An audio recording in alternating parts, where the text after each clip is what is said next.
Garden State Film Festival. How's it going? Sorry I'm a bit late. A lot of radiation out there and a few mutants I had to pop off.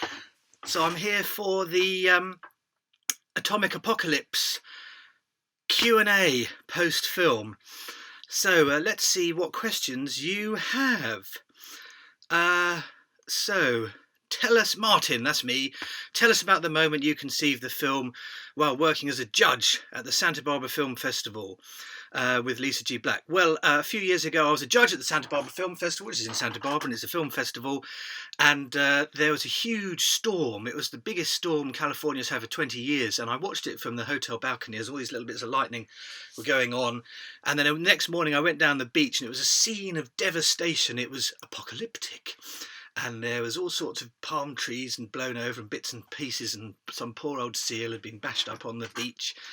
And I had a look, and it was very inspiring. And I sat down on the beach and I started to write an idea about an indie film we could shoot on location in North California, and that was the genesis of the idea. How did we cast the movie?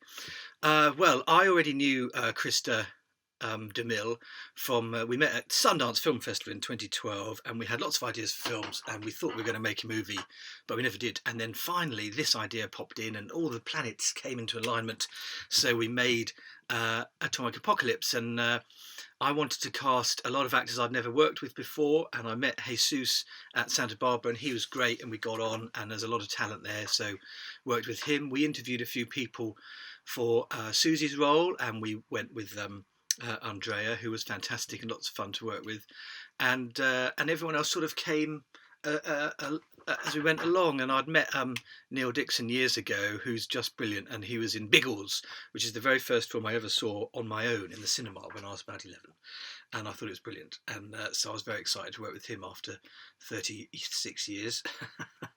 And everyone else we just cast, and Christina DeRosa I've known for a long time but never worked with, and she was a delight, and she suggested William Mark McCulloch, who was also absolutely super fantastic, great presence on set.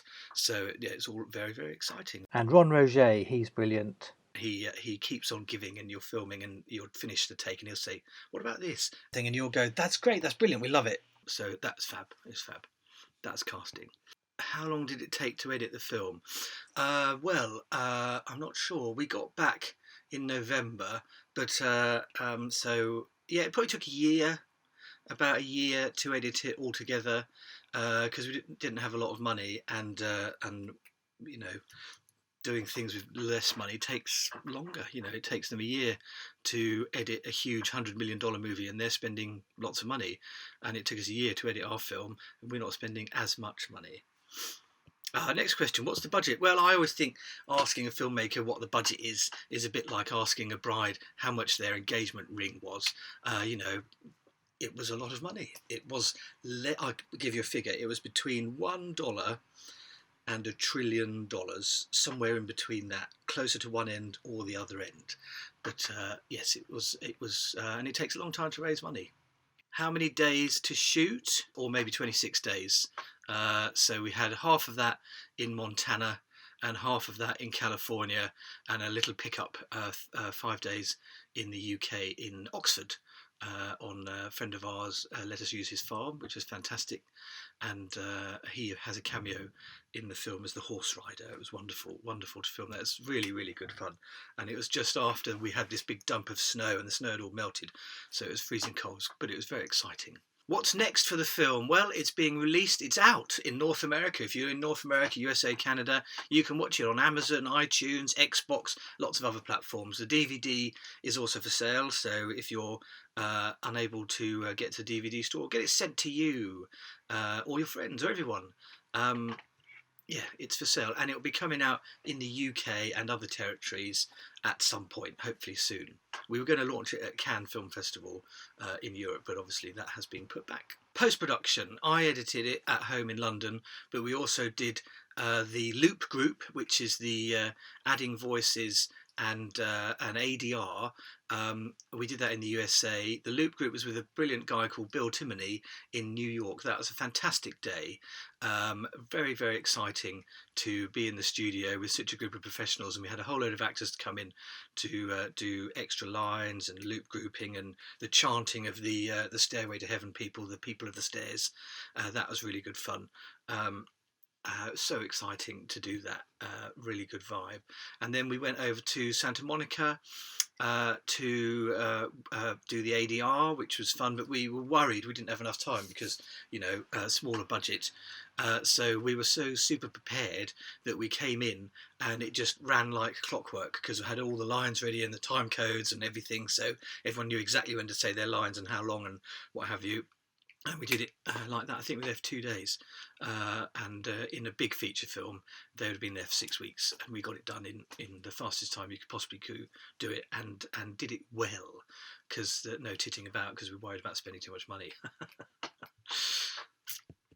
Could there be an Atomic Apocalypse TV show? Yes, I love that idea. We'd love to do that because primarily most post-apocalyptic films, for example, Mad Max, which I think is brilliant, Fury Road is brilliant. They're big budget and there's lots of explosions and stuff going on and cars, and we can never, as independent filmmakers, we can never replicate that. But what we can do is tell stories about people. And what I was trying to do with Atomic Apocalypse was tell the story of a family together in when the world collapses and what they do. And now we're in this strange world that we're in. Personal stories I think are very interesting, and we can emote with those and emotionally connect with the characters, hopefully. And so I think it would work brilliantly as a TV series. I mean, you could have the build up where they're in their tiny little bunker for 2 years, hiding, eking out an existence, and then they get raided, and that's where the film starts. And then we go off on the adventures and where they go after the film, when they meet up with the people of the stairs, and no spoilers. And what happens after the film, I don't know. They got to rebuild the world. Could be great. It could be The Walking Dead with less zombies. Okay, and last question. Following the film festival circuit, where are we taking the film next? Well, as I said, we're pretty much done with the film festivals now. We opened at Sitges in Spain, which was fantastic. We played at World Fest in Houston, which was wonderful. And obviously Garden State Film Festival. We've been all over the USA, and we've just been on a little tour in California and Montana, and even Santa Monica, LA, as well as London Sci-Fi Film Festival, Berlin Sci-Fi Film Festival, and other places. Lots and lots of people. It's been fantastic, and we've won a whole load of awards.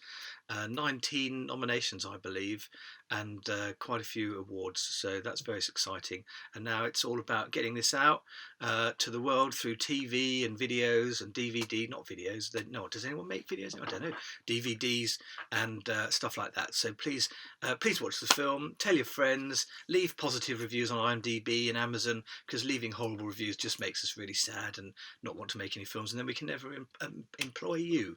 So thank you very much for all these questions. It's been great fun, and I look forward to seeing you in the movies. My name's Martin Gooch. I make movies, and now I've got to go back to work.